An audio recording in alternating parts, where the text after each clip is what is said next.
Et voilà.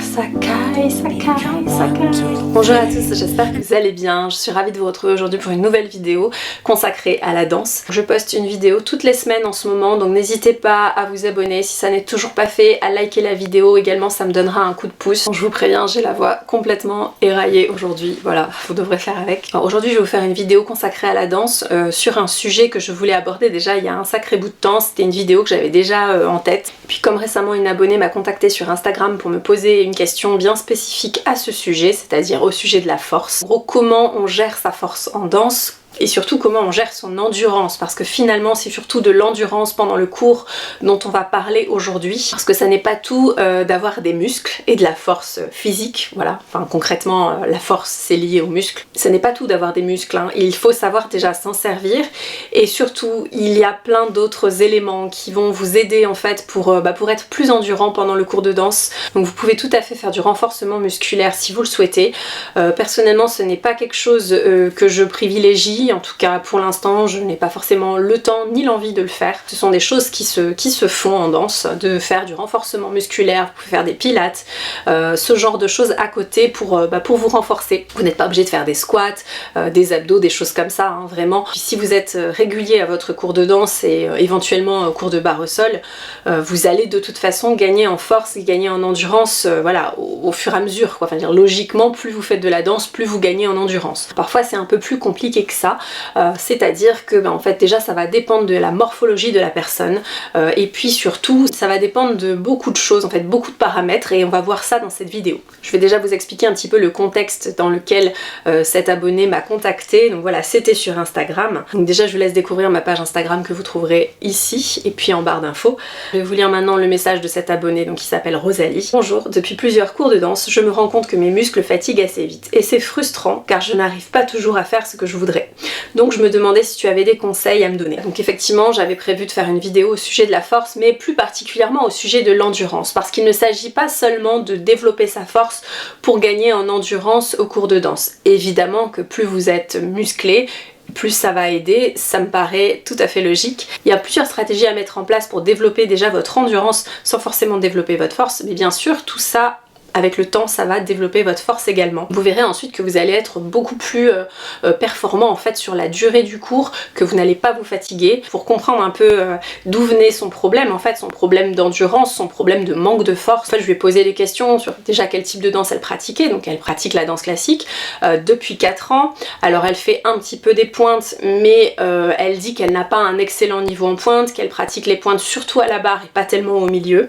En gros qu'elle n'est pas encore totalement à l'aise avec les pointes, ce qui n'est pas grave du tout. Vous pouvez développer votre force et votre endurance du coup avec les pointes ou sans les pointes, voilà, on va voir ça de toute façon. Donc en dehors du classique, elle fait également du modern jazz et du contemporain, mais ce problème d'endurance, en fait ce problème de manque de force comme elle le dit, c'est surtout en classique que ça lui arrive.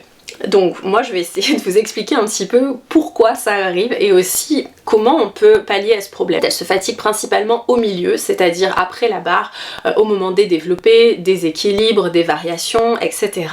Où voilà, on n'a plus le support de la barre et c'est à ce moment-là qu'on doit en fait compter que sur soi-même pour réussir les exercices. En fait elle m'explique qu'elle ne ressent plus de force dans les jambes à ce moment-là du cours. Elle sent qu'elle a les chevilles qui tremblent, qui ne sont pas assez solides à ce moment-là. Elle m'explique également qu'elle n'a pas un en-dehors extraordinaire, donc ça ne l'aide pas. Donc évidemment, ça je vous ai déjà parlé de l'importance de l'en-dehors dans plusieurs de mes vidéos, déjà dans ma vidéo sur l'en-dehors et aussi sur une vidéo très récente sur 5 conseils pour progresser très rapidement et très facilement en danse. Je vous laisserai les liens de ces vidéos ici et également en barre d'infos pour que vous retrouviez facilement ces informations, parce que évidemment l'en-dehors ça va énormément changer de choses pour la force, je vais vous l'expliquer.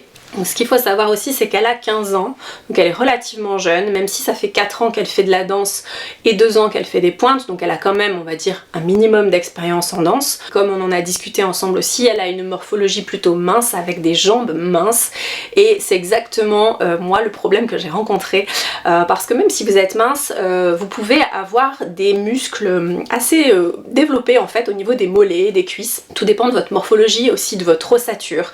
Les personnes qui ont des ossatures plus importantes, de fait, elles vont avoir tendance à être plus stables, voilà, au niveau des jambes, c'est évident. Et puis il y a des personnes aussi souvent qui ont des mollets bien, vous savez, bien musclés, bien ronds comme ça, même si elles ont par ailleurs une morphologie plutôt mince. Et bien voilà, elles vont avoir des cuisses musclées, des mollets musclés. Et il y a des personnes chez qui c'est assez naturel. Et au contraire, des personnes comme moi je suis assez développée des épaules par exemple, naturellement. Mais par contre j'ai des os assez fins et puis aussi des muscles assez fins en fait finalement au niveau des membres. Une tendance à pas muscler si facilement. Donc évidemment, si vous êtes très mince en bas, voilà, c'est sûr que ça ne va pas vous aider en fait à avoir cette stabilité et cet ancrage et cette force finalement, parce que au moins on a de muscles, au moins on est solide sur ses jambes, c'est évident. Comme je vous ai déjà expliqué, la force est souvent antagoniste de la souplesse. Souvent les personnes qui sont plus musclées au niveau des jambes, tout ça, plus fortes au niveau des jambes, et bien en général elles ont un petit peu plus de mal avec la souplesse. Et au contraire, les personnes plus fines, moins musclées au niveau des jambes, etc., elles vont tendance à avoir une meilleure souplesse. Bon, évidemment, tout ce que je vous dis, ce sont des généralités là, donc ne prenez pas ça comme une règle absolue, mais plutôt comme une généralité. Elle me dit j'ai des mollets assez fins effectivement, et elle me demande comment moi j'ai fait, ayant à peu près la même morphologie qu'elle, comment j'ai fait moi pour être plus stable pendant le cours de danse, pendant les développés par exemple, pendant les dégagés au milieu. Comment moi je fais pour garder ma force voilà, tout au long du cours, pendant toute la durée du cours, comment finalement on gagne en endurance, parce que ça ne dépend pas que du muscle et je vais vous l'expliquer. J'ai eu les mêmes questions il y a quelques années, je ne comprenais pas pourquoi au milieu je commençais à fatiguer, à ne plus avoir de force, moi je disais je ne tiens plus sur mes pattes. Vraiment, je galérais en fait à garder cet ancrage, à garder cette force pour faire les développés, tout ce qui est équilibre en fait, toutes les positions où on doit rester sur une jambe,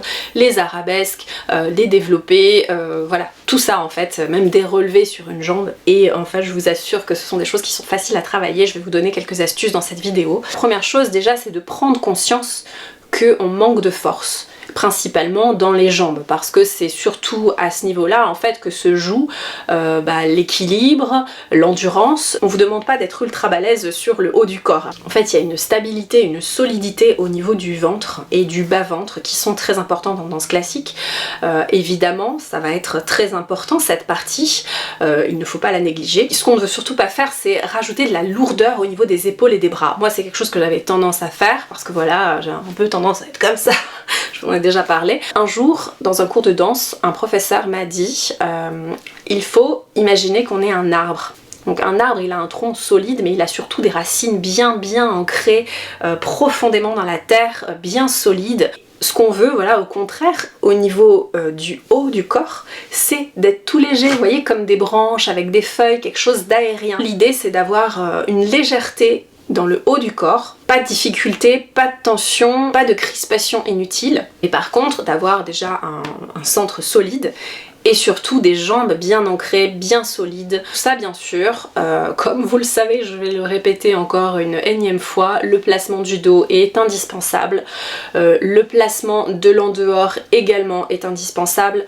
Alors c'est très bien de penser à se placer en en-dehors, mais il faut aussi engager en fait les adducteurs, les bas des fessiers. Moi c'est vrai que c'est quelque chose que j'avais tendance à négliger souvent, d'engager vraiment les muscles de l'intérieur de la cuisse et voilà, du bas des fesses, donc vraiment engager l'en-dehors. Par exemple aussi quand vous êtes en arabesque, c'est très important de vraiment présenter l'intérieur de la cuisse, engager les muscles à ce moment-là. Ça va être important pour gagner en stabilité. En fait, il faut être malin en danse et il faut être stratégique.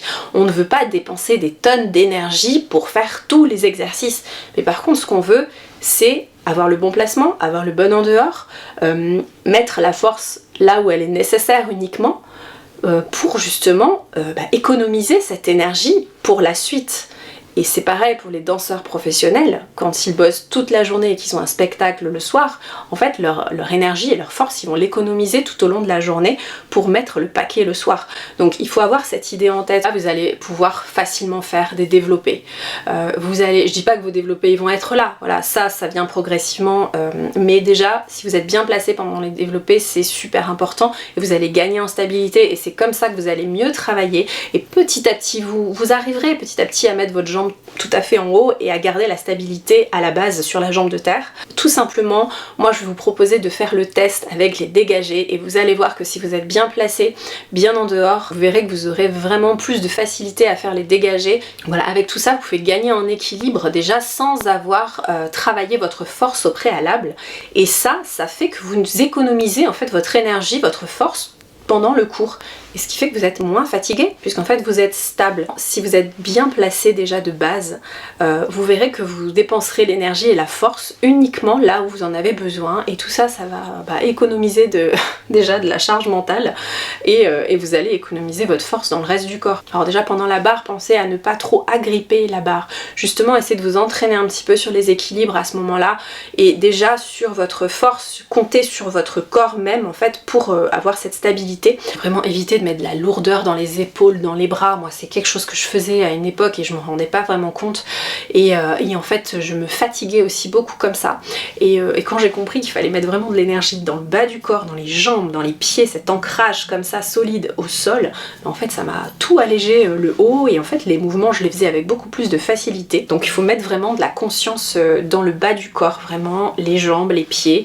Alors mettre de la conscience, ça n'est pas un truc ésotérique, c'est juste qu'il suffit d'y penser, il suffit de se concentrer sur ça, de bien planter ses jambes dans la terre quoi, bien tendu, les rotules bien relevées. Évidemment avec tout ça il y a quand même un préalable, c'est d'être en bonne forme. Il faut bien se nourrir, il faut bien dormir, bien s'hydrater par petites gorgées, manger suffisamment de nutriments, manger à votre faim sans vous restreindre, évidemment manger tous les nutriments dont vous avez besoin, vérifier que vous n'ayez pas de carence, donc le magnésium, le potassium, tout ça, ça peut aider aussi au maintien des muscles, au bon fonctionnement de vos muscles tout simplement, évidemment bien dormir, etc. Bon, tout ça ce sont des conseils de base en fait pour mettre toutes les chances de votre côté. Une fois que vous avez tout ça, il y a aussi quelque chose qui est indispensable, c'est de bien respirer. Ça va éviter aux muscles de tétaniser, ça va éviter de vous essouffler pour rien, d'être en apnée. Ça aussi ça va bien alimenter les muscles en oxygène et donc du coup ça va aussi vous aider. Une fois que vous avez fait tout ça, c'est quand même important de travailler les muscles et la force dans vos jambes. Donc moi comment j'ai fait avec ma morphologie, avec des mollets plutôt fins et des pieds plutôt fins aussi, pour travailler cette force et cet ancrage. Et bien écoutez, j'ai fait des séries de relevés. Donc vous pouvez les faire à la barre, vous pouvez les faire sur un meuble, si vous n'avez pas de barre chez vous, c'est pas grave. Faire des séries de relevés déjà, ça va mais vraiment considérablement vous améliorer votre force dans les mollets. Vous allez voir que vos mollets ils vont se dessiner, ils vont plus avoir la même forme, ils vont grossir un petit peu si vous avez des mollets fins. Moi je manquais énormément de muscles dans les mollets, c'était limite catastrophique. Enfin maintenant avec le recul je me dis mais c'est fou que je m'en étais pas rendu compte autant avant. Je sentais qu'il y avait une faiblesse mais je ne comprenais pas pourquoi et petit à petit j'en ai pris conscience et j'ai travaillé pour ça, faire des séries de relevés. Vous pouvez faire ça en vous lavant les dents, vous êtes dans votre salle de bain et vous mettez sur relevé comme ça, vous mettez sur demi-pointe, vous poussez bien le coup de pied en fait vers l'extérieur, vraiment vous relevez votre pied au maximum. Ça va habituer en fait le muscle des mollets à se galber comme il faut, surtout si vous tendez bien les jambes et que vous remontez bien votre rotule là comme ça, ça va vraiment galber votre mollet.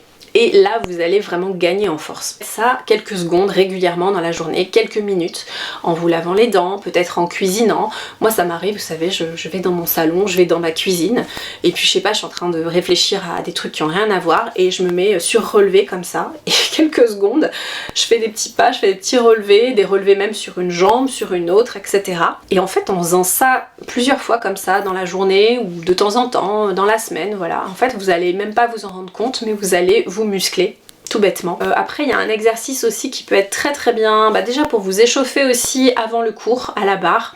Souvent quand vous allez vous installer à la barre et puis là le cours commence pas tout de suite, vous attendez quelques minutes, quelques secondes, vous pouvez faire cet exercice. Il s'agit de retirer une jambe et de relever vraiment très progressivement, très lentement. Ça va vraiment déjà vous aider à gagner de la force.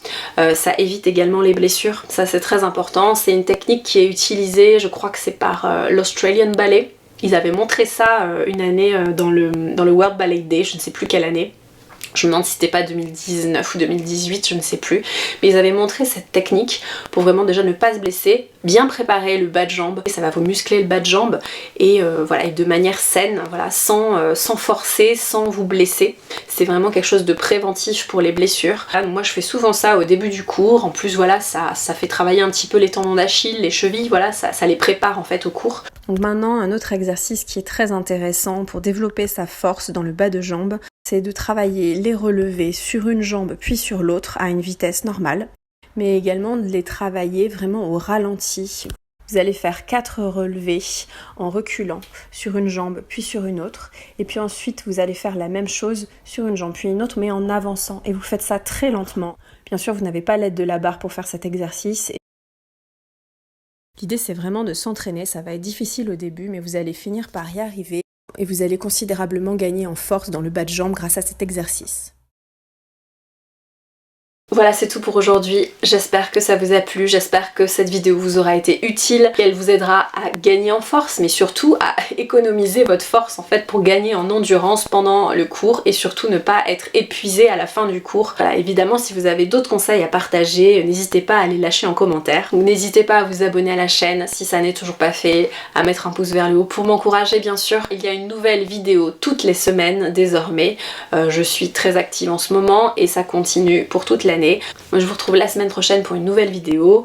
Je vous embrasse et je vous dis à très bientôt.